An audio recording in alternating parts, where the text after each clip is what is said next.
Star Walker Studios presents Game Master's Journey, your multi-dimensional RPG podcast.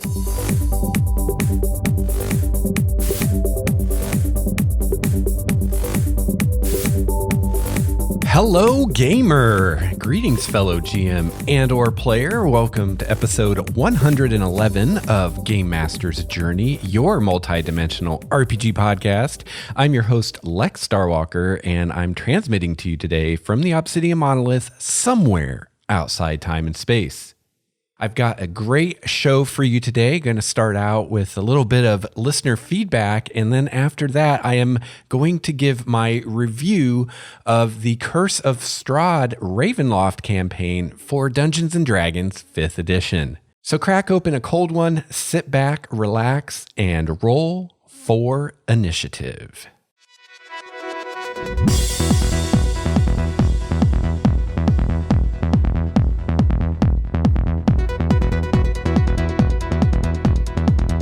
So here I am back in the hot seat here on the Obsidian Monolith, ready to talk about some D&D, some RPGs, and all that good stuff on the other side of the 4th of July holiday.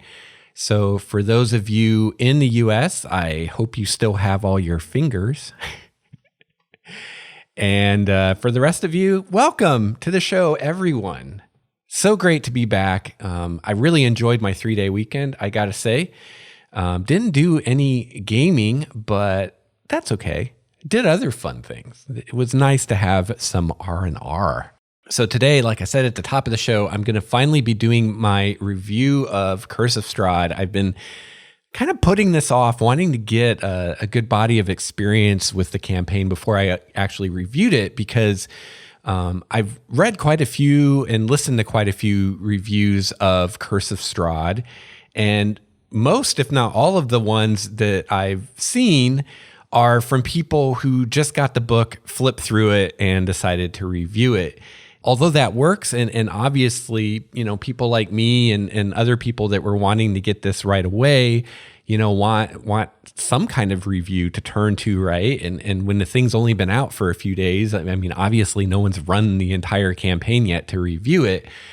But, you know, I have to wonder how helpful is a review from someone that just flipped through the book, right? I'd much rather personally hear a review from someone who's actually run the campaign. Because, you know, I'm not so much just interested in how good is this as a book to read, but even more importantly, how good is it as a campaign that I might want to run for my players, or at the very least mine for ideas and encounters and monsters and things like that. Now, ideally, what I would do is I would wait until I'd run the entire campaign and then review it, but I'm not going to wait that long, because by then no one's probably going to care about Curse of Strahd anymore. And also, you know, who knows what happens? What if I don't finish the campaign? And I know back in the GM Intrusions days, I always threatened to do a review of the Devil's Spine, but I was running the Devil's Spine and I wanted to wait until I finished the Devil's Spine before I reviewed it. And well, you know what? We never finished the Devil's Spine and I never reviewed it. So I've learned from that. And even if we finish this campaign, it's going to be probably another few months at least before we get through it all. And, you know, by then Storm King's Thunder will be out and people will be on to the next new thing. I am still getting tons of traffic to my blog post I wrote about running Death House without killing your players, or your player characters, I should say, which is the introductory adventure for Curse of Strahd. I wrote that quite a while ago, and I'm still getting tons of traffic to that blog post every day. So there is still a lot of interest in this product, and everybody doesn't already have it. So I'm going to do a review. But before I get into that, I have some feedback that I want to go over real quick. And yeah, we'll do that first. So Nick Potter commented on the last episode, episode 110 on the website over at starwalkerstudios.com. And he says, "Love these unplugged episodes." Oh, that makes me happy, because they're a lot easier to do. And I do like doing longer episodes, but they take forever to edit. So the unplugged format is a great way that I can get through a lot of feedback. I can do longer episodes and not be hating life when I have to edit them. Nick goes on to say, they're the absolute best thing to have playing in the background while I work on other stuff. I'm mostly caught up with the show thus far. Still have a few to go, and I've also just been listening to new episodes as they come out. On the subject of a single host suffering from the just my opinion thing, that's definitely one of the drawbacks of not having a co-host. That said, just having a co-host might not fix that problem either. If you agree on most everything, then it can quickly get to the point that the other person is just a yes man for you. And yeah, that's a really good point. And let's face it, if I did have a co-host, I would probably find someone who had similar outlooks to me, right? I don't think it would be very fun to do a podcast with someone where we disagreed on everything under the sun. It wouldn't be fun for me, and I don't think it'd be fun for you, honestly. I've listened to some podcasts where the hosts disagree on things, and they're not fun to listen to, especially when they start bickering. Nick says, I think you do a good enough job of avoiding it on your own, and he's talking about the whole just my opinion thing, which is to say that I was saying in the previous episode that one of the possible drawbacks of not having a co-host is I'm just sharing my opinion and you're only getting one side of the story. Nick says, I think you do a good enough job of avoiding it on your own with the interview episodes, occasionally getting someone on who has a unique point of view, and also with the viewer feedback, which you'll share even if you disagree. And yeah, I guess it's listener feedback, not viewer feedback. Maybe someday. I do have a stretch goal on the Patreon, or a milestone goal, I should say, that if we get to that goal, I will do these episodes live on YouTube and then edit them and release the podcast. So when we get to that point, you'll be able to go on YouTube and watch the recordings live and interact with me through the chat and whatnot, which I think would be super fun. But yeah, someday, hopefully. I like all your points on making the world inclusive for any culture or sexuality or whatnot, so that everyone feels welcome to play in your world. Matt Colville brought that up in a video a while back, and it was something I'd never considered just because I've only ever played with a few people, so it's cool to see more people talking about it. There's one more great benefit to having a very mixed, culturally inclusive world, and that's getting a party together isn't such a hassle. If you sit down for even the standard homebrew D&D setting, the natural assumption is probably going to be that dwarves live underground, elves live in the forest, drow live in the Underdark, etc. And if the party wants to play a very diverse group like that, they and the DM, or often, let's face it, only the DM, has to come up with some way to get a chaotic neutral drow to meet up with and work with elves and dwarves. If the world, or at the very least the usual starting city in that world, is a diverse, inclusive one, a lot of those barriers to party formation are gone, or at least much lower. So yeah, absolutely. And that was definitely on my mind when I decided that Primordia is kind of a melting pot world, and that Alondria specifically has all types of people represented. You know, not only does it make it easy for the player to make a character, whatever character they want, and maybe they want a certain ethnicity or sexual orientation or background or something like that, they can totally do that. You know, they could be anything from the most illiterate barbarian to the most learned scholar or anything in between. It's also, as Nick is saying here, great for the DM and for the party overall, because you can have those diverse player character types and not have to jump through a lot of improbable hoops to explain how and why they all came together in the same place. So I mentioned, I think on the website when I responded to Nick, that, you know, in my old days of running D&D, I always liked to start in a village because it's a smaller location. There's less NPCs to deal with. There's less, you know, places, and it's just more manageable, you know, to start out in a village as opposed to a large city like Calandria or Waterdeep or something.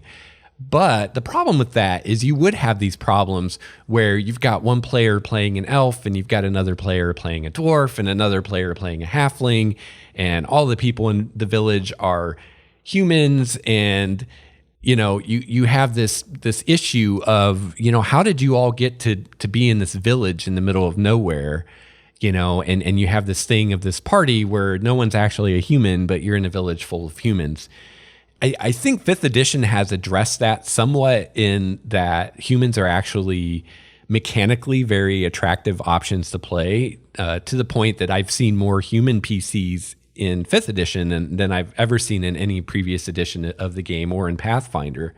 So that has helped, but you're still going to have non-human PCs, right? And if you're starting somewhere where there's only humans, that's something you got to deal with.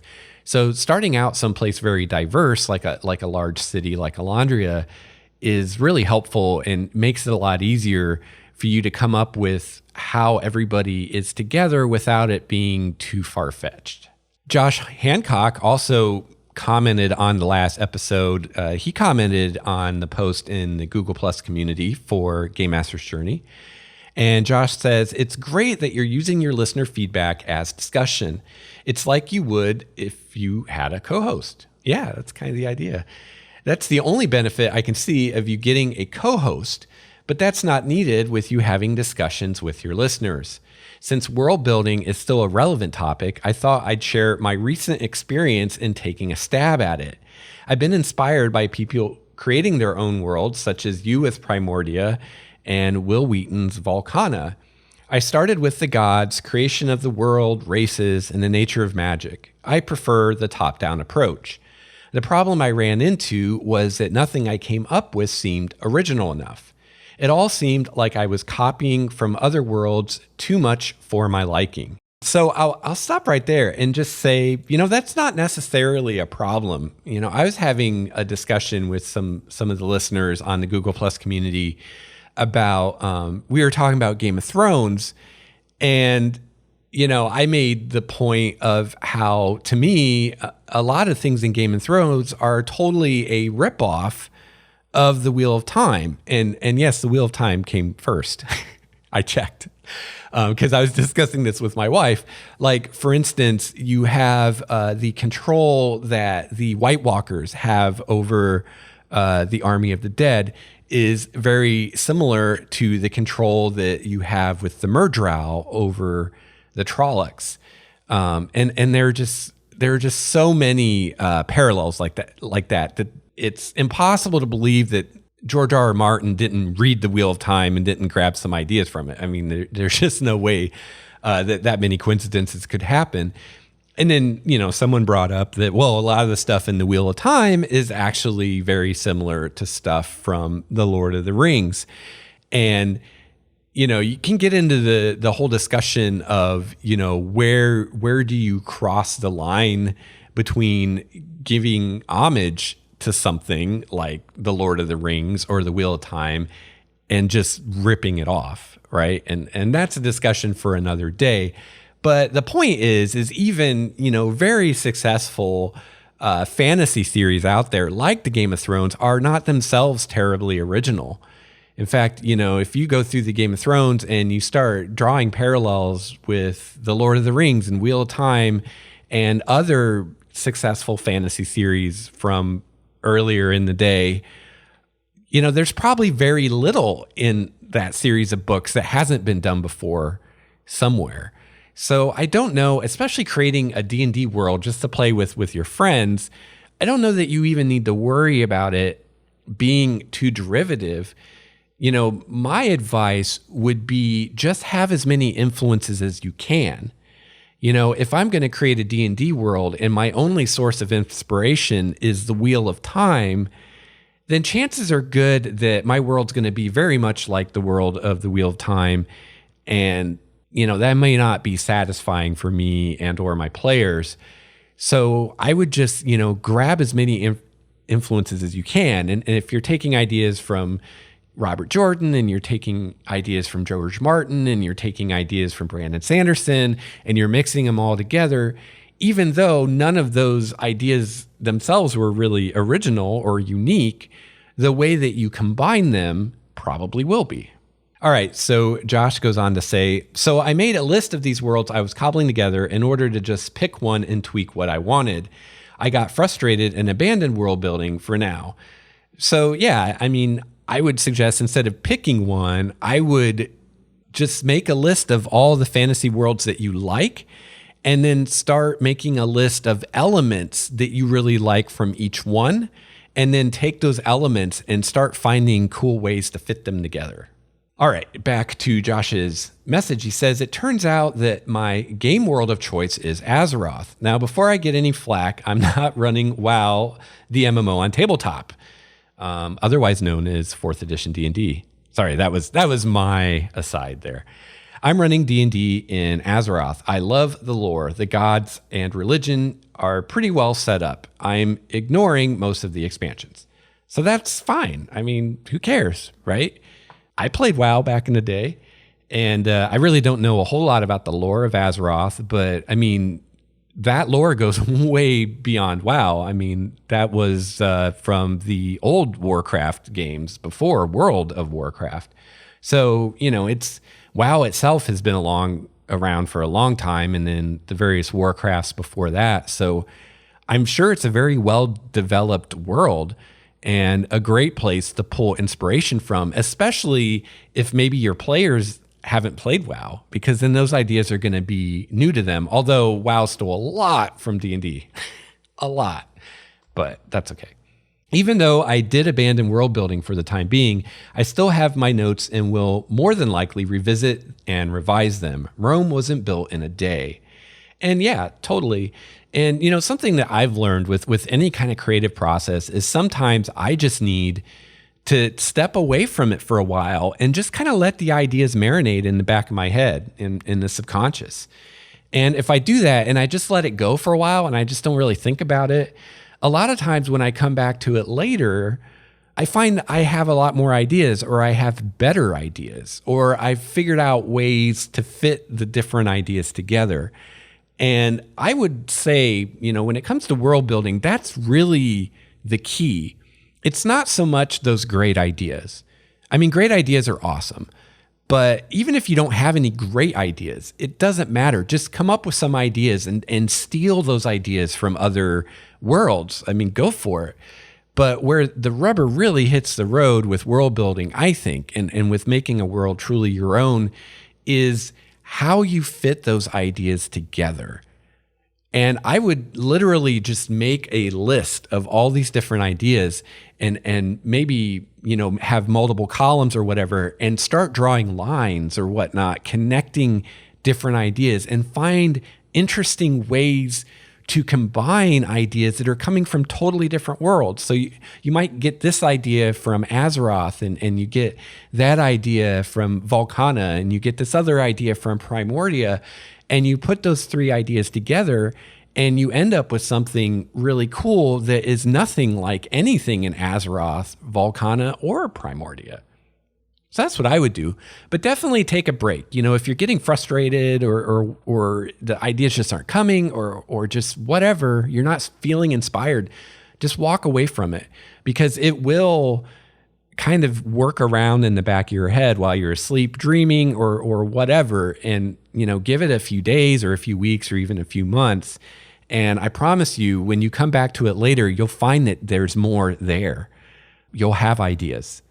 So yeah. And then when you're ready to go back for it, or go back to it, I would, make that list of ideas and start looking for interesting ways to connect them together. And one other idea that I gave when I responded to Josh is I said, maybe one kind of exercise to help trigger some ideas is ask yourself, what would I change about Azeroth if I could, to make it better? So you're a fan of Azeroth, but if you think about it, there's probably things about it that you either don't like, or you think, oh, this would be cooler if it was this way instead. And maybe start there and run with some of those ideas and see where those take you. This is Matthew Colville, and you're listening to Game Master's Journey. This is the part of the show where I give thank yous and shout outs to the wonderful patrons of Starwalker Studios that help me keep doing this podcast every week. So I want to give a huge thank you and shout out to Steve Strickland, my tier 6 patron. Steve is awesome. Steve is a man. Steve is been a lot of help with the show. And I also want to welcome and give a shout out and thank you to my new tier 3 patron, Irving Flanagan.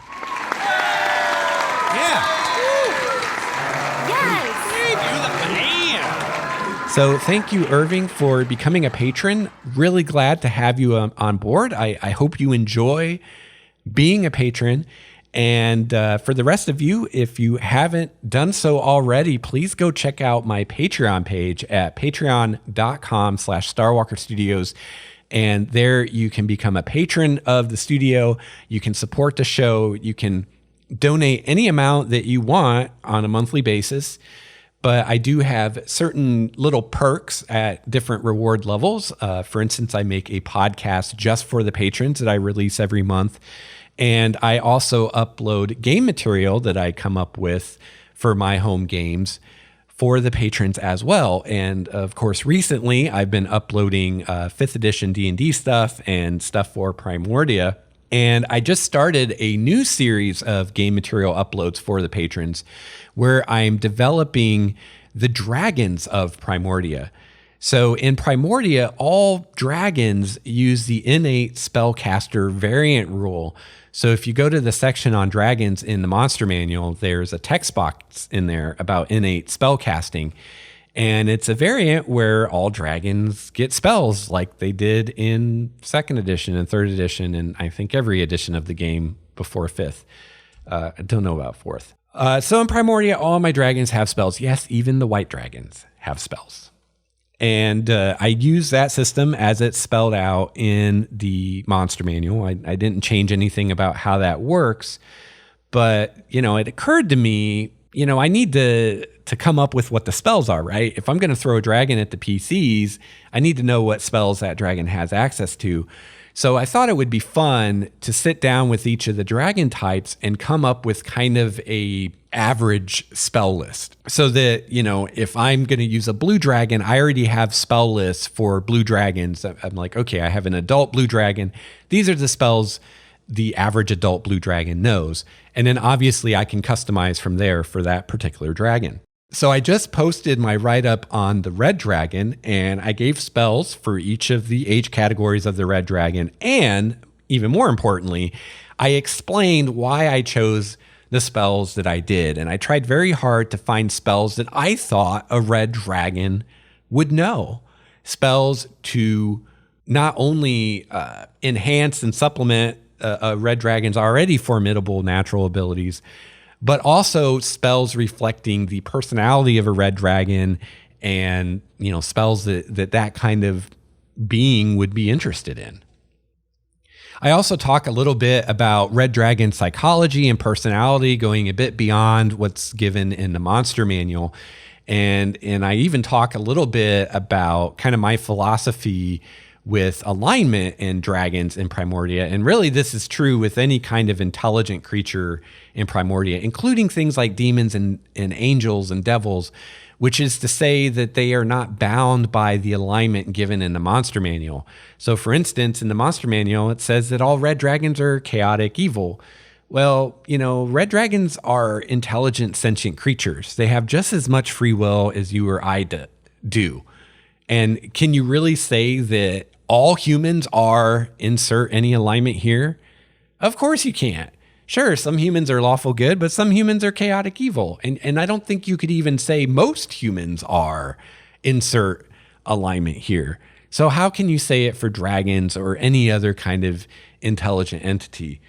So my interpretation is that basically the alignment given in the monster manual is your typical red dragon, your average red dragon. Of course, there may not be a single red dragon in the world that's an average red dragon, right?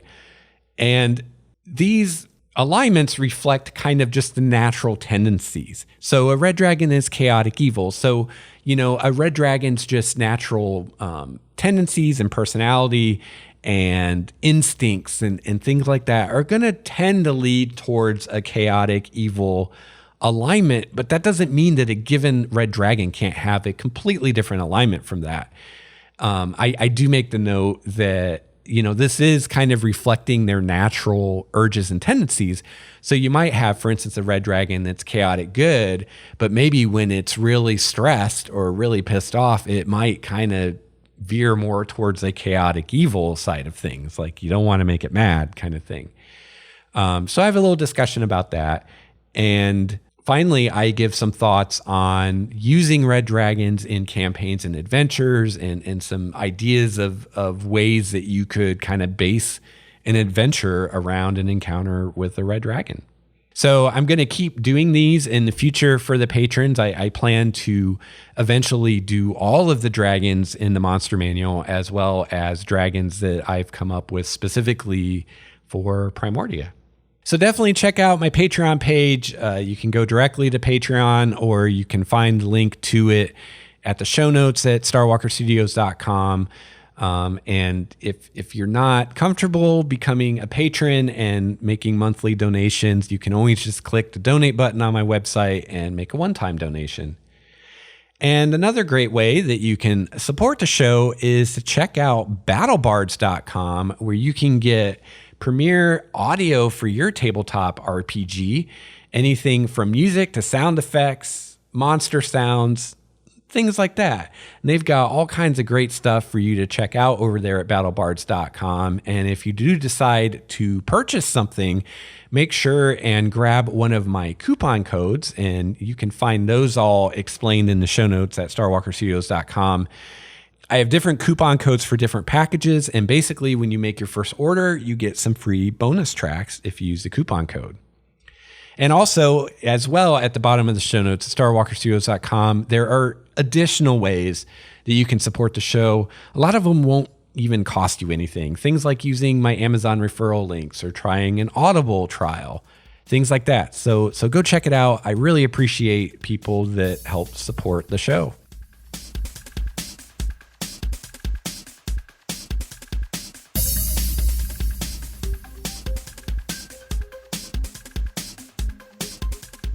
All right, so here we are finally doing the review of Curse of Strahd. So what I'm going to do is I'm going to split this review into two parts. So in the first part of the review, I'm going to try very hard to give a spoiler-free review. And this is for everyone, just to kind of hear what this product is, what you're going to get, what it's about. But hopefully not spoil it for someone who might one day play in Curse of Strahd or even be playing in Curse of Strahd. Then I will have a more in-depth review that is intended for GMs or DMs, I should say, who are going to run the adventure. So the second half of the review, I would really recommend that you not listen to if you're playing in Curse of Strahd or you're going to play in Curse of Strahd, or you think you might someday play in Curse of Strahd, because it will spoil the adventure for you. But I did want to give more thoughts for someone who's actually going to run the adventure so that I can kind of help you out with some things that I've learned running it myself. All right, so start off with, we'll talk about the physical book itself. This is very similar to the other 5th edition books, minus the Tyranny of Dragons books, the Horde of the Dragon Queen. I can never say that. Horde of the Dragon Queen and Rise of Tiamat. Those books were different binding and different paper than the other books. But Curse of Strahd is very similar to the Player's Handbook, Monster Manual, DMG, Princes of the Apocalypse, Out of the Abyss, all those books. Same kind of binding, hardcover book, same kind of pages, full color, all that good stuff.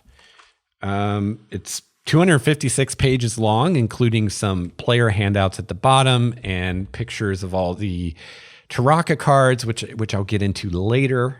The book seems well constructed. It seems like it's going to hold up fairly well. Now, I take really good care of my books, so mine hasn't really taken a beating or anything, but mine looks as good as the day I got it. So think if you take care of your stuff, this book will last plenty long for you to run the campaign. There's nice full color art inside. A lot of the art is pretty good. I think it's definitely better art than we saw in some of the core books of the game. And also comes with a large fold-out map. And one side of this map has Castle Ravenloft in all its glory. And it is, for those of you familiar with the old Ravenloft adventure, it is in the three-dimensional style of the maps from that adventure. And these maps are full color. And then on the other side of the map, you have an area map of the country of Barovia. You also have smaller maps of the towns of Kresk, Barovia, the village, Valaki, Berez, and the Therapul encampment. So yeah, it's a nice fold-out map. So this campaign, the first thing you want to know getting into this is a Gothic horror campaign. And the book does a really good job of establishing a horror mood and tone throughout the book. And it also gives you really great advice as a dungeon master on how to run a horror campaign, how to convey the right mood and atmosphere to the PCs and things like that. And this advice is going to be useful to you in any game that you run where you want to establish a darker tone like that. So, one thing I always look at when I'm looking at these published adventures or these campaigns, because this book, the cover price is $49.95, which I'm sure you can get it quite a bit cheaper on Amazon. But, $50 for an adventure may not seem worth it if you're not going to use that adventure, right? So I always look for what could I use from this if I wasn't actually going to run the adventure.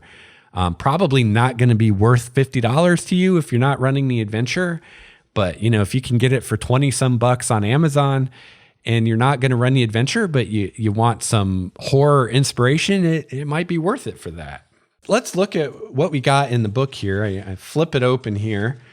We start, with our obligatory introductions and whatnot. We have an overview of the story and some discussion on how to do PC advancement and stuff like that I'll talk to later in the more spoilery part of the review. And then we have marks of horror. And these are really cool, just examples of descriptions and things that you can do to try to evoke that feeling of horror in your players. So, just grabbing something out of there, like some of the details you describe, like for instance, in a given encounter area, choose one object or feature to describe in some detail. It need not be important to the story. Or allow the character who has the highest wisdom perception score to see, hear, or smell something that no one else can perceive. And so this is a whole page here of these ideas of just little things, little tricks of the trade that you can use as a DM to help get that horror feel. So this is a part of the book that would be useful, I think, to anyone that wants to run a darker game, even if you're not going to run this particular adventure. Chapter 1, we have information on Strahd, some of the other, some of the other NPCs in the adventure. And then we get into the Taraka deck, which is kind of a big part of this. It's this kind of gimmicky thing about the adventure that I'll talk about more in the spoilery part of the review. Then we get into the actual locations and whatnot of the adventure. And then towards the back of the book, you also have the beginning adventure Death House in here, which you can also get as a free download from the D&D website. You can get a PDF of Death House, and I'll have that linked in the show notes. So the adventure proper starts at level 3, but Death House is an optional intro adventure that you can do to take the PCs from level 1 to level 3 if you want to start them at level 1. And again, I'll talk more about Death House specifically in the spoilery part of the review. There's also a new background called the Haunted One in the back of the book, and that also you can get as a free download. Actually, I think it's in the Death House PDF that you can download. We've got Appendix C is our treasures and magic items that are given out in the adventure that are unique to this adventure. You will need the Dungeon Master's Guide for the rest of the magic items. Appendix D, we've got monsters and NPCs. There are quite a few new monsters in here, and nice write-ups on the important PCs, especially Strahd himself gets a very nice write-up with tactics and how to use him effectively and what his goals and motivations are throughout the campaign, which is awesome. And I think, looking for things that are useful beyond this adventure, I think even if you weren't going to run Curse of Strahd, I think you'd probably want to use Strahd as a villain in your own story because he's so well detailed and he's so awesome. Or at the very least, you could use this as a guide on how to really develop and flesh out your own villain, because it's a great example of how to do so. And then finally, we have a section on the Taraka deck, which I'll discuss later. So that's what's in the book. So, who is this product for? That's a question we need to answer. And personally, I would say that I would not recommend this adventure for a new DM or an inexperienced DM, or if you're an experienced GM and you're just new to D&D, then you might do all right. But I definitely wouldn't recommend it for a new or inexperienced DM. However, if you are more experienced, I think you'll find yourself right at home here. I think that this adventure is very well written to help you as a dungeon master get the most out of this campaign and create a lot of really cool scenes for your players. Again, it's really for a more experienced or advanced DM. I think a brand new DM is going to be a little overwhelmed. But for those of us that are more experienced, there's a lot you can learn from this adventure as far as how to masterfully set up a campaign and have lots of really cool things going on. The campaign itself has a very nice blend of plot-directed elements and more open-ended or sandbox elements to it. And, I often say, and a lot of people often say, that the ideal campaign combines the two. You don't necessarily want a complete sandbox campaign, and you don't necessarily want a completely plot-directed campaign. The sweet spot's somewhere in between. And this campaign is a great example of one way that you can have a campaign that kind of hits that sweet spot and has elements of both. So as I said, the adventure itself starts at 3rd level, but there is the optional adventure Death House that takes the PCs from 1st to 3rd level. I will say that I think that the adventure Death House is the weakest part of the campaign, and it's also the most railroady. Part of this, I think, is because it came out before the campaign was out. And I actually myself ran Death House before I had the Curse of Strahd book. I used a free PDF. And because, you might have DMs like me who are running Death House and don't have the book yet, they made it very railroady and made it very limiting as far as where the player characters could go and what they could do, just so that you don't run into problems of they're kind of going off the map of Death House and you don't have the Curse of Strahd book and you don't know what to do. So I think that that's probably the main reason that it is so linear and railroady. But if you do have the book and you're starting with Death House, then you do have the entire campaign, and there's no reason that you have to run Death House that way. Personally, I would make Death House just like everything else in the campaign. The PCs can do it or they cannot do it whenever they want. So, as I said, this adventure is a combination of plot-directed elements and more sandbox elements. So, the adventure is plot-directed in that if the PCs want to escape Ravenloft, which is kind of assumed that they do, they must defeat Strahd in some way. And if they're going to have a prayer in defeating Strahd, then there are certain things that they're going to want to do first. So that's the railroad or the plot-directed side of that or the plotted side of it. But that's about it. Everything else is pretty sandboxy in that the PCs are free to choose what they want to do, when they want to do it, where they want to go. There's not even a suggested order in the book itself of this is the order the PC should do things. It's not even presented in that way. It does, however, give guidelines as to the average level for different areas. However, I think you can kind of take those guidelines and throw them out the window. I don't think they're really accurate. If you start looking at the encounters in the areas, they're often way outside the level given. And, you know, I would keep the sandbox elements and I would not try to steer your players too much. And so just let them go where they want to go. And if they bite off more than they can chew, hope that they're smart enough to run away. And if they're not, hopefully their next characters will be smart enough to run away.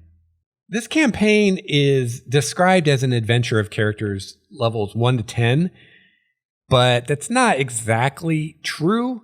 If the PCs do everything, chances are good that they're going to be well beyond level 10 by the end. And again, I'll go into more details on this kind of stuff during the spoilery part of the review.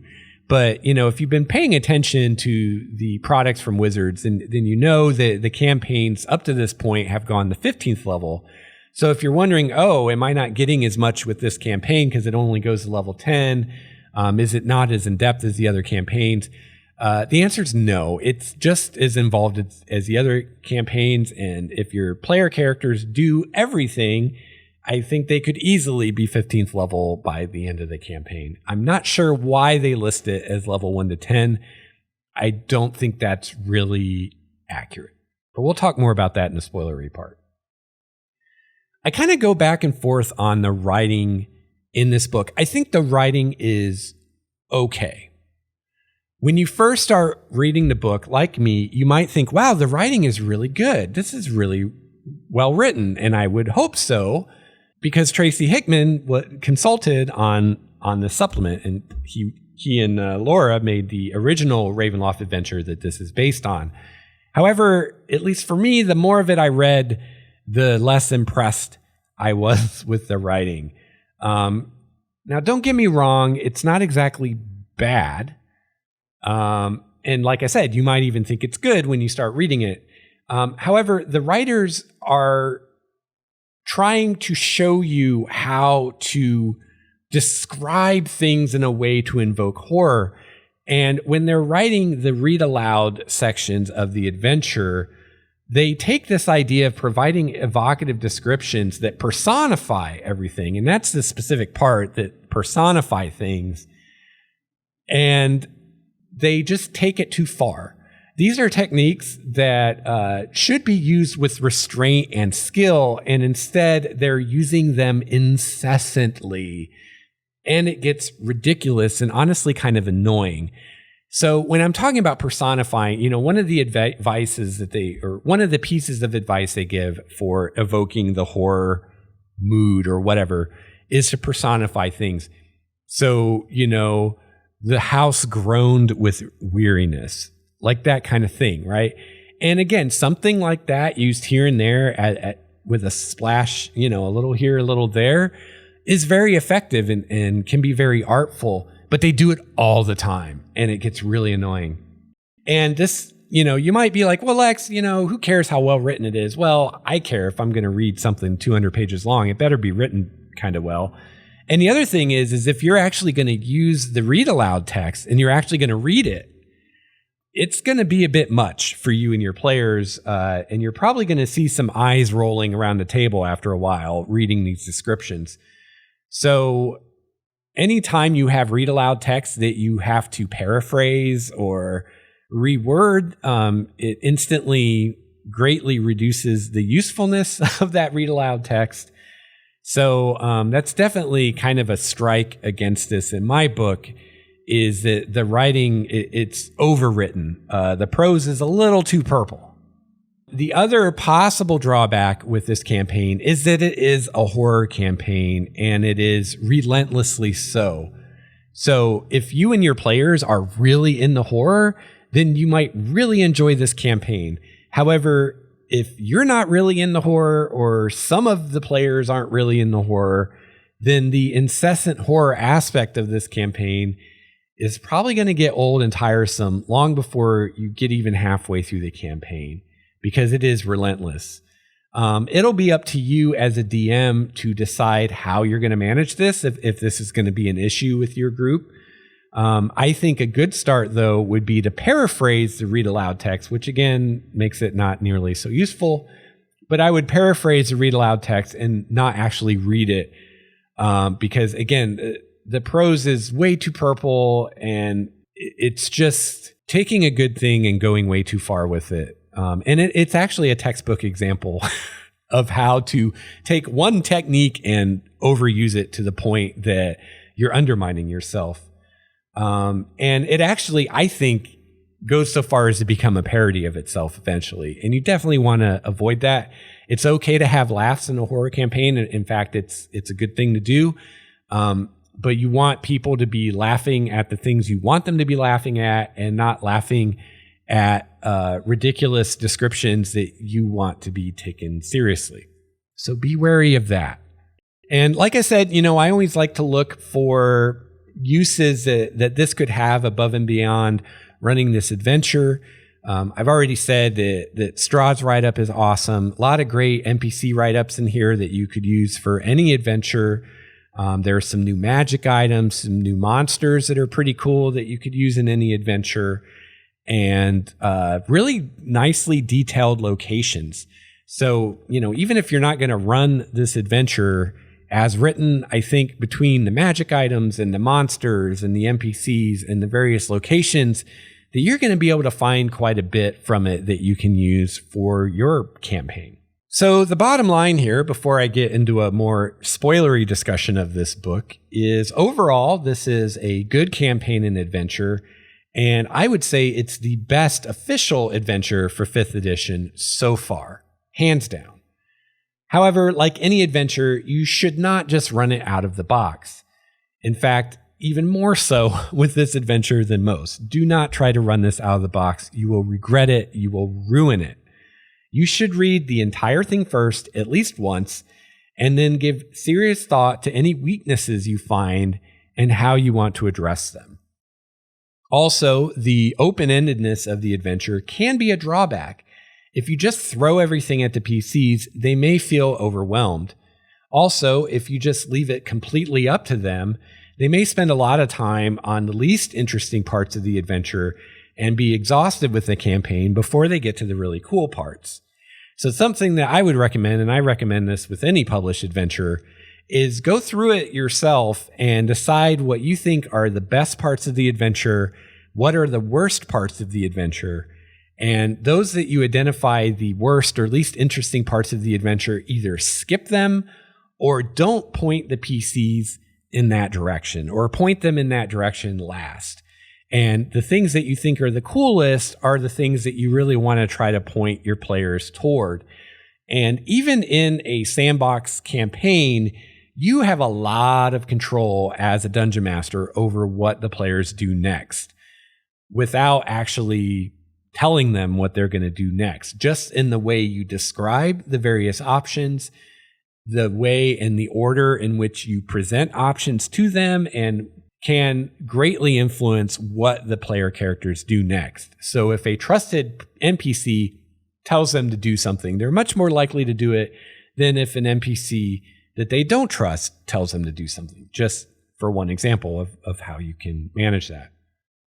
So I really recommend that you decide what the best parts of the campaign are and steer the PCs in those directions. A skillful GM doesn't just throw a bunch of options in front of the players.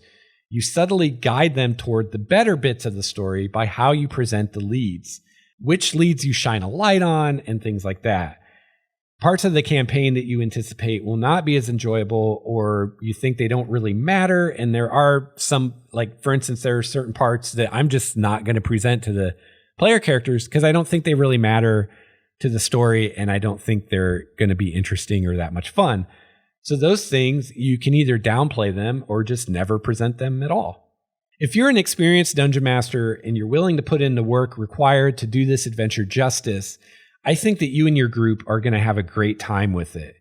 If you're a less experienced DM, or you're just going to phone it in, or you think a published adventure means less prep and work for you as a dungeon master, then this adventure will probably be a disappointment for the players, if not for you.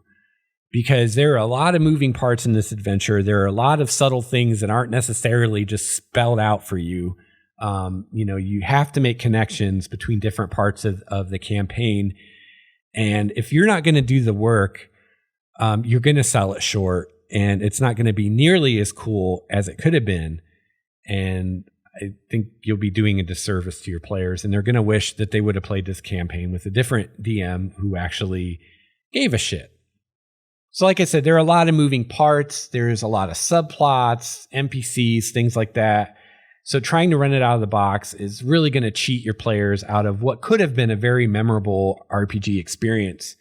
But if you put the work in, you're all going to be talking about this campaign for years to come. So bottom line, I highly recommend this campaign if you're an experienced GM and you're willing to do the work.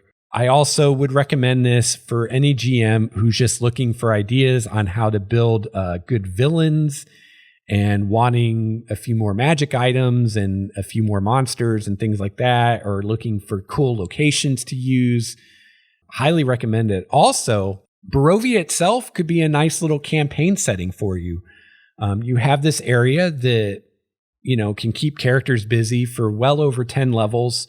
You've got a good-sized town and a couple smaller villages in this area that are well detailed with lots of NPCs.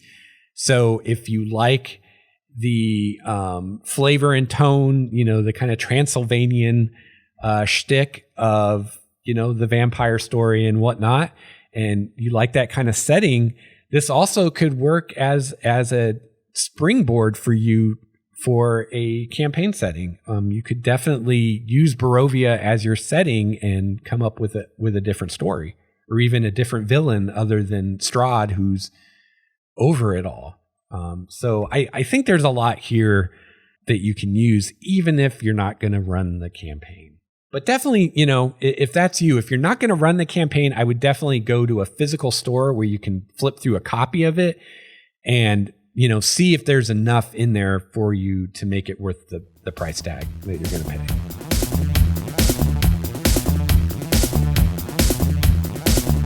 All right, we are now in the Game Masters only part of the Curse of Strahd review. So again, this is for people that are seriously considering running the game as a GM. If you're playing in Curse of Strahd, or you think you might be a player in Curse of Strahd, I would skip this part of the show because it's going to spoil the adventure for you. And this is a really awesome adventure. If you're going to play in it, trust me, you don't want it to be spoiled. But if you're seriously consider GMing this, then I've got a little more in-depth review for you, as well as some thoughts on ways that I think that you can greatly improve this adventure. All right, now that the players have left the building, it's time for us GMs to have a chat about Curse of Strahd. So I was talking earlier about the intro adventure Death House, and the deal with Death House is the players... the Mists take them in the Ravenloft, and they end up in Barovia, and they end up at the Death House, and the Mists prevent them from going anywhere else. So they're stuck with doing Death House until they complete Death House, and then the Mists open up and they can explore the rest of the village of Barovia. Now, again, I think this is because they released the adventure before they released the campaign book. So it was a way that you could run Death House before you had the book and be okay. If you have the book, though, I don't think there's any reason to run it that way. And I don't think there's anything to be gained by running it that way. And I think that the players might be annoyed at the way they're forced to do this thing, whether they want to or not. So I would recommend letting the players do it whenever they want. If they go into Death House, let them leave, that kind of stuff. That's what I would do. And again, I did a whole blog post on running Death House because I was concerned that quite a few of the encounters are deadly for the level that it's designed for. And especially the final encounter could easily result in a TPK. So I redid some of the encounters to make them more appropriate for the PC's level. However, I will right here note that when I ran this myself, I just started the player characters at 3rd level and I ran Death House as is, and it was fine. It was perfect. It wasn't too easy. It wasn't too hard. There were parts of it that were very challenging. We had players making death saving throws. So it's definitely challenging enough at 3rd level. And then what I did is I just leveled the PCs to level 4 when they completed Death House. So let's first talk about the Taraka cards.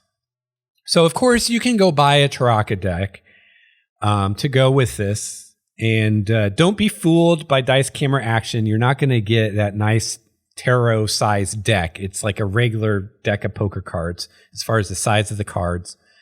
It's black and white. Honestly, it's not that great.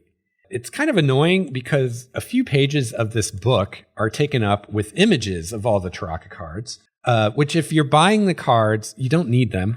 And if you're not buying the cards, I don't think you really need them. The art isn't that great, honestly. It's black and white. There are countless tarot decks out there if you want a prop that are more colorful and will have better art. And I feel like, these pages could have been better served with something else. I feel like they had a page count to reach and they're like, oh, let's just throw in images of the Taraka cards. That'll eat up a few pages. So I don't know. That would have been a great thing to release as a supplemental PDF for free, right? We didn't need that in the book. Also, the card reading itself, I think it's overrated and oversold. So basically what happens is at various points in the adventure, the player characters can get a Taraka reading from one of the Vistani, and it's tarot, basically. And they get their fortunes read. These cards tell or give hints and also determine where the 3 artifacts that the player characters need to find are located, which NPC will be an ally for them, and where their final showdown with Strahd will happen. Now, this is something that comes from the original Ravenloft adventure, which was like a little, adventure for 5th level characters, I think. And for that, maybe it worked fine. For a shorter adventure, whatever, maybe it worked fine. But for this, for a campaign, I think it doesn't work. The idea is that because these few elements of this huge campaign, very few elements of this huge campaign are sort of randomized by the cards that the players pick, that you could run this campaign again with the same players and it would be like a different campaign because the cards they pick are going to be different. Now, again, for the original adventure, which wasn't super long, maybe that's true, although I'm doubtful even with that you would actually want to play that adventure again, and the few things that the cards affect being different is going to make it different enough that it's not like playing the same adventure again. I really doubt that. But for sure, with this huge-ass campaign, you are not going to want to play this thing again as a player after you've already played it. And if you do play it again, the handful of things that might be different because of the Taraka cards are not going to make it a totally different campaign for you. It's still going to be the same shit. Also, I think that leaving some of these story elements up to a random drawing of cards is ill-advised, to say the least. I think that you will be able to arrive at a much stronger story as a dungeon master by making creative decisions about the aspects of the adventure the cards determine, as opposed to just leaving it to random chance. So, for instance, one of the things that the cards determine is who is an ally that's going to stand with the PCs against Strahd. Okay? So these allies vary in effectiveness from like a CR2 NPC all the way to the Archmage Morden Kanan, right? So if we get the Archmage Mordenkainen to help us out, then that's a pretty good ally against Strahd. But a veteran NPC, which is like CR2, I think, not so much. Not so much help, especially when we're all 10th level or higher. That NPC is not going to be any help at all. Also, doesn't it make more sense to have the ally or allies that the PCs gather to help them in their fight against Strahd? Shouldn't that be based on how they roleplay with various NPCs, which NPCs they make friends with, which NPCs they do quests for, maybe even various social roles that they make with those NPCs? Shouldn't those things determine who will fight with them against Strahd instead of just drawing a card for it?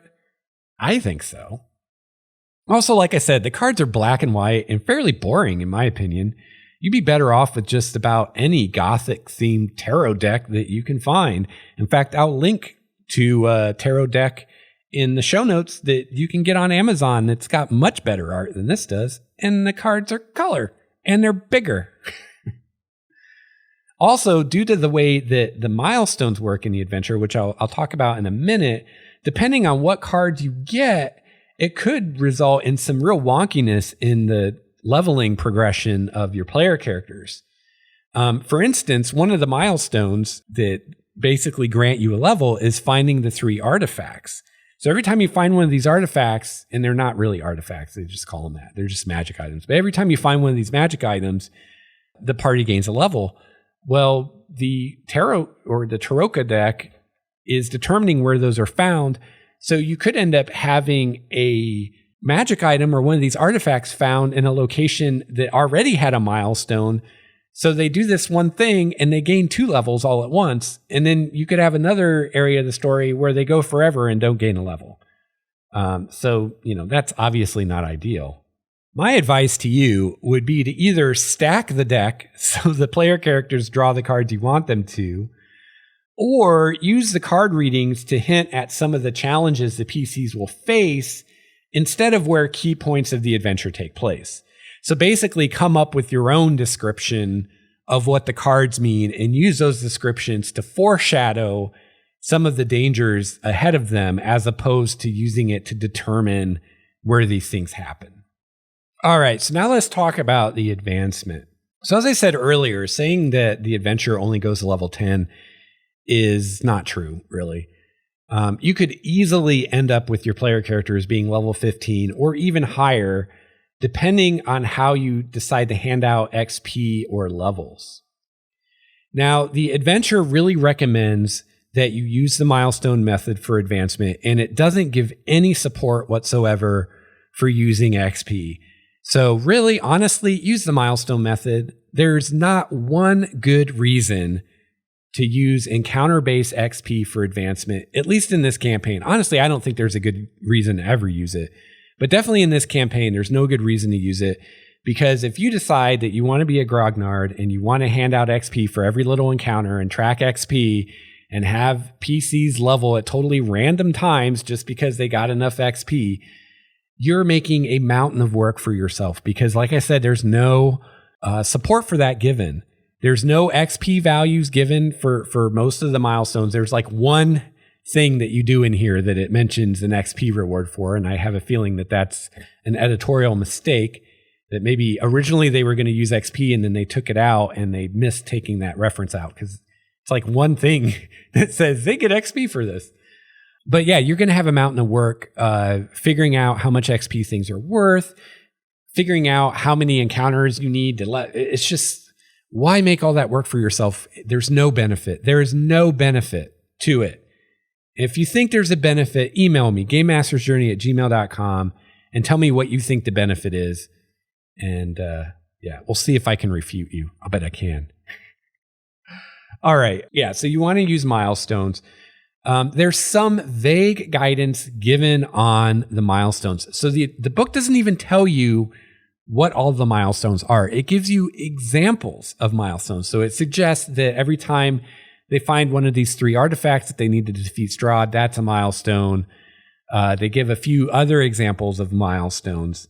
But the examples that they give are not enough to get your player characters to 10th level. So it's pretty easy assumption that that these aren't all the milestones, they're just examples. And that's what they say. These are just some examples of milestones you could use.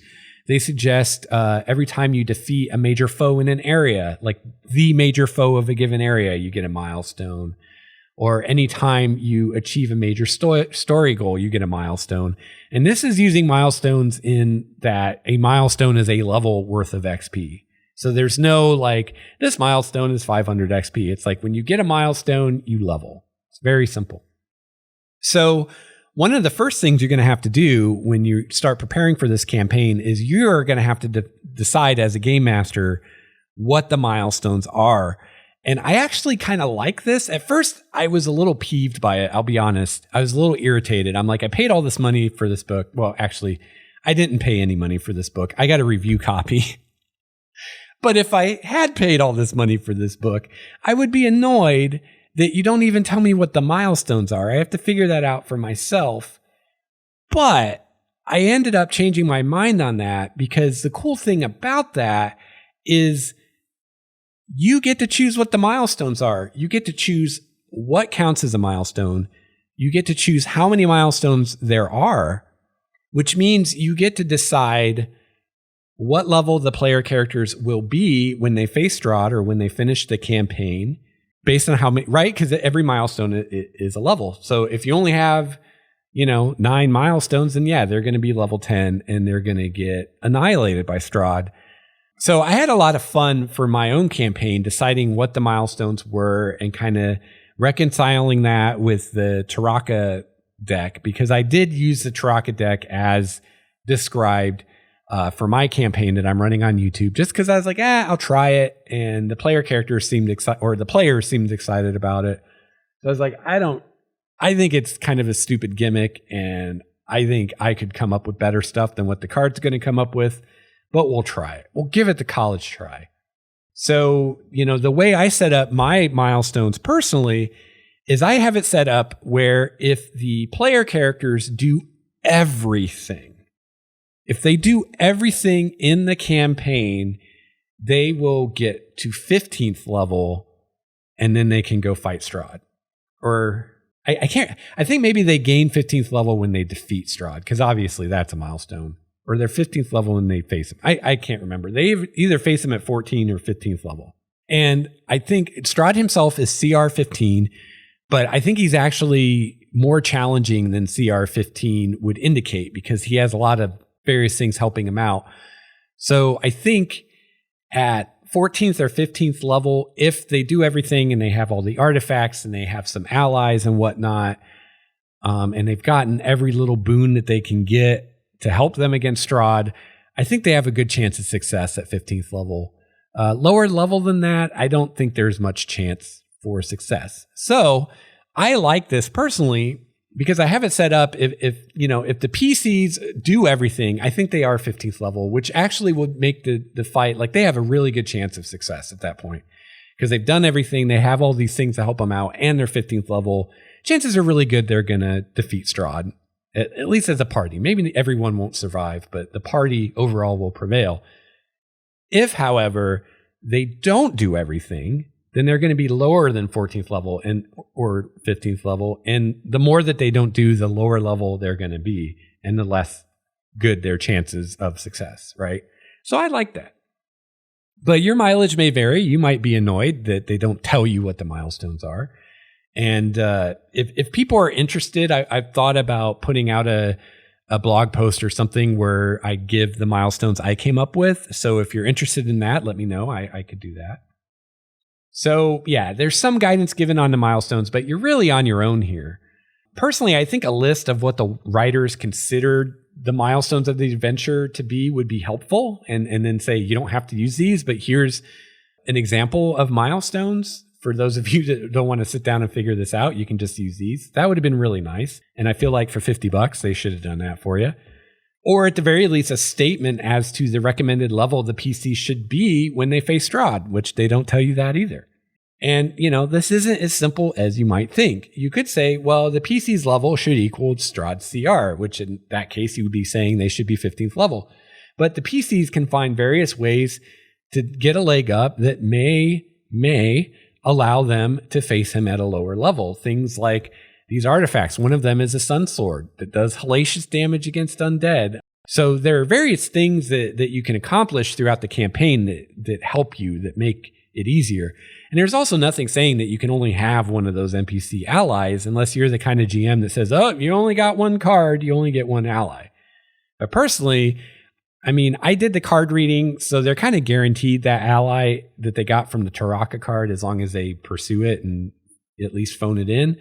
But they can gain other allies by role-playing it, and making rolls and whatnot. So, especially if they get all the artifacts, they get all the little boons you can get throughout the lands, and they get a good company of allies with them, maybe they can take Strahd on earlier than 15th level. I really don't know. I think it'd be pretty scary.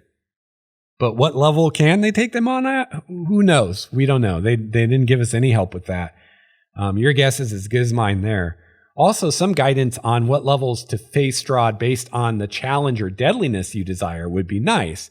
For example, at level 10, the PCs have no prayer. At level 12, they may succeed if they have all the artifacts. At level 15, they may succeed with or without the artifacts. At level 16, they'll succeed probably no matter what. Some kind of guidance like that would have been nice. Come on, wizards. So, as I said before, I would definitely go the milestone route for advancement. There is no support for awarding encounter-based XP, so you're completely on your own if you want to go that route. It's just going to be a lot more work for you. So, if you do it anyway, I warned you. Don't say I didn't. There's not really any payoff for doing that. So in regards to the sandbox versus plot-directed play, as I said earlier, the adventure does a pretty good job of blending the two styles of play, and I think it finds a nice balance. The PCs have to defeat Strahd if they want to get out of Ravenloft. So there's your plot directed. They have to do that. Hopefully you've set up the game with PCs that are from other places and want to get back to those places. If they don't want to escape Barovia, then there's really no motivation to do anything in the campaign unless they just really hate Strahd and just want to kick his ass anyway. They're pulled into Barovia against their will. There's a few different hooks given at the beginning, different ways to get PCs into it. My favorite is the classic, the mists swallow you up and you're in Barovia. But most of them involve them being pulled in against their will. So, with the proper setup, they should be motivated to escape. So they should have motivation to do the campaign. Because it's like, well, if you just sit on your hands, you're stuck here forever. Also, Barovia just kind of sucks in general. It's dark and depressing, and the players will likely want to get out eventually, if only because they're sick of the overdone horror shtick and they want to do something different. Also, everything is really expensive in Barovia, 5 to 10 times the prices in the player's handbook for mundane equipment. So there's a motivation to get out too. So the PCs are pulled into Barovia against their will, and they have to defeat Strahd to escape. That's kind of the extent of the railroad. The PCs are free to explore Barovia and engage the numerous plot threads or not as they wish. And there are a lot of plot threads. Strahd is very powerful. He's CR 15, and I would argue that once you figure in his legendary and lair abilities, all his minions, and the various other tricks that he has up his sleeves that I'm not going to go into, he's probably even tougher than CR 15 would indicate. But luckily for the PCs, there's quite a few ways that they can get an edge on him. Like I said, they can get the Sun Sword. This produces sunlight, which harms Strahd and prevents him from regenerating. Also does extra damage to undead. They can find the holy symbol of Ravenkind, which is another of the artifacts. That also allows you to create sunlight and does various things with undead that can be helpful. They can light the beacon at Argenvost Holt, which helps them out. They can gain an ally or multiple allies in their fight. If you run this by the book, this ally is going to be determined by the Taraka reading. And like I said, some of those allies are pretty much useless, like CR2 NPCs. And I just think it's a lame way to do that. It's terrible design. I think you should really do it based on who the PCs interact with, how they roleplay with the NPCs, have them make social roles, things like that. And also just who they ask to help them, because some player characters or some players may not even ask. And if they don't ask, these NPCs aren't going to risk their life just for the hell of it. And that way they can actually gain allies that are actually going to help in the fight, and they can kind of choose their allies, right? They can choose who they think will be the most help to them. I mean, who would you rather have as an ally against Strahd? A CR2 veteran NPC or Mordenkainen the Archmage? I know who I'd pick, even if he is crazy. So not only can the players control how long the campaign is based on how many of these quests and whatnot they pursue, and they can control what level they face Strahd at based on how many of the milestones they reach before they go after him. They can also control how difficult that fight is going to be. If they follow all the leads, not only will they be higher level, they could easily be 15th level or even higher, depending on how you do the milestones, but they're going to have numerous magic items and allies to help them. And I think the encounter with Strahd could be anything from impossible to only challenging, depending on how prepared your player characters are. Now, I said earlier that I thought that the Death House intro adventure was the weakest part of the campaign, and I actually misspoke there. Actually, the weakest part of the campaign, in my mind, is the end. And I think that this also goes with Wizards' misplaced belief or goal that Dungeon Masters are going to run this campaign for the same group multiple times. Even if you could find players that would want to play this thing twice, do you really want to run it twice? I sure as hell wouldn't. It's one thing to do that with the original adventure that only took a few sessions to complete, but who's going to want to play this entire campaign twice with only a few superficial differences? I don't think anybody is. So basically the ending given in the book, as written, has Barovia being freed from Strahd's grasp once the PCs defeat him. The mists withdraw, and anyone can leave who wants to, including the dead who are trapped in Barovia. However, this is only temporary. Before too long, Strahd comes back, the mists come back, and it's like the whole thing never happened. So, your player characters or your players are going to play this campaign either from level 3 to 10, best case scenario, or level 1 to 15, worst case scenario. And at the very end, you're going to be like, yeah, all that shit you did was for nothing. Everything just reset like you never did it. So this is quite bluntly the worst writing and game design I can ever recall seeing in a published product. Imagine how your players are going to feel after they defeated the big bad Strahd at the end of a year-long campaign, real world time, and it all means nothing. My advice to you is to throw this ending out the window. I mean, face it, you're not going to run this exact campaign for the exact same group of people again, are you? Really? You're not going to do that. So what point is there in having this ending that robs your players of any sense of accomplishment they might have? It doesn't sound remotely fun for anyone. There's no upside to this ending at all, other than to ruin that sense of accomplishment that your players have worked a year to achieve. Instead, let Strahd be defeated and decide what comes next.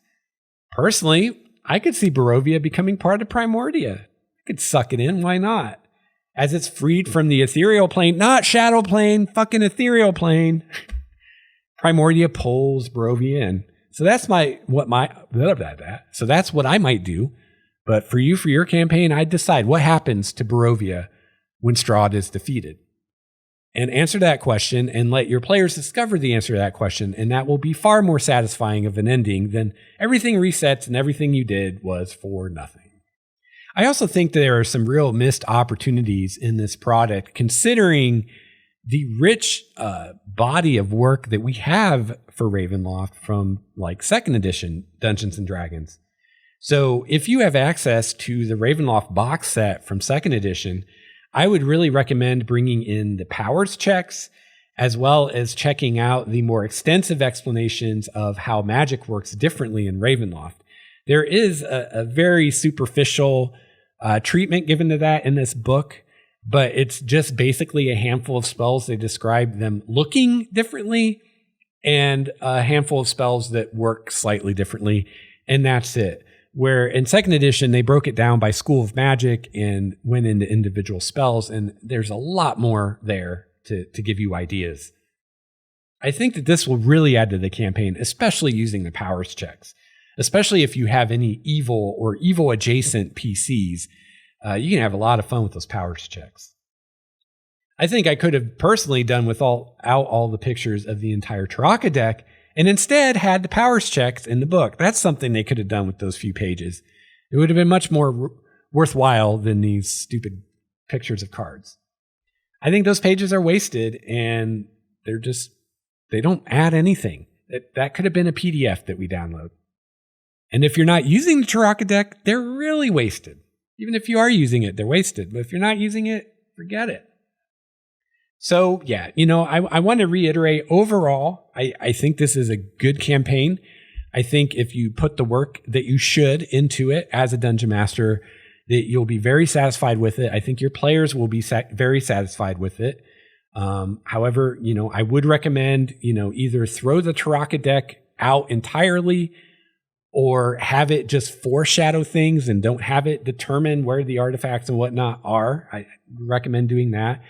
I'd recommend changing the ending and letting, your PCs actually accomplish something instead of it being all bullshit. And I would look to the second edition Ravenloft box set if you have access to it and pull in the powers checks. But other than that, I think it's a great adventure. Also, you're going to want to think about your milestones and set those up. But I think that's an opportunity. Again, this is for more advanced GMs. This isn't for new GMs anyway. So I think that's an opportunity to decide for yourself, what level do I want the player characters to be when they face Strahd? How difficult do I want that to be? And what I did was I thought about what level are they going to be if they do everything?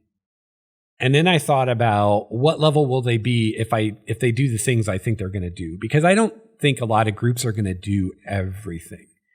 And I would encourage you as a DM not to try to do everything. Again, I would cherry pick the parts of the adventure you think are the best and really present those to the player characters. And the parts that are weaker or don't really add anything, just skip them.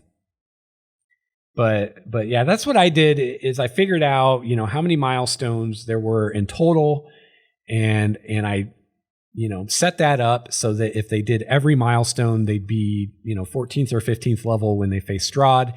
I figured that was the highest level I wanted them to be to face Strahd, because any higher than that, I think it would be too easy.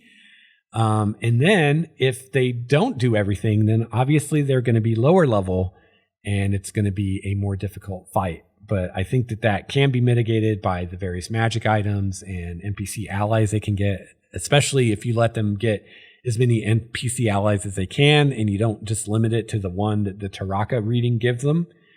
So I like that ability to customize it, but let's face it, you always have that ability to customize, right? You can always change things. So I think it really sucks that Wizards didn't give you a recommended or a suggested or an example progression of milestones, and that they basically force you to come up with them yourself. I think that's pretty lazy game design on their part. And yeah, that's too bad. But, there's a few negatives with this, but overall, highly recommend it. Definitely my favorite adventure that they put out for 5th edition so far. And even if you're not running it, I think it can be a great source of inspiration for you and a great example of how to set up good NPCs and a good villain. And again, could even work as a campaign setting or a springboard for a campaign setting if you need it for that.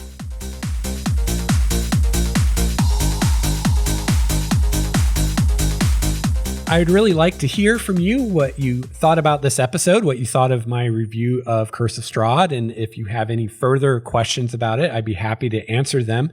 You can find me on the website at starwalkerstudios.com/gamemastersjourney.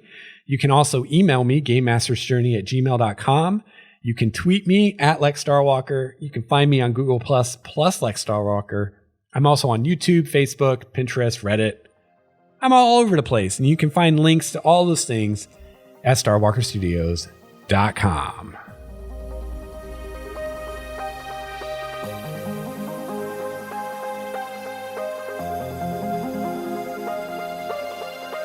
So that is going to wrap up episode 111. I'll be back soon with another episode of Game Master's Journey.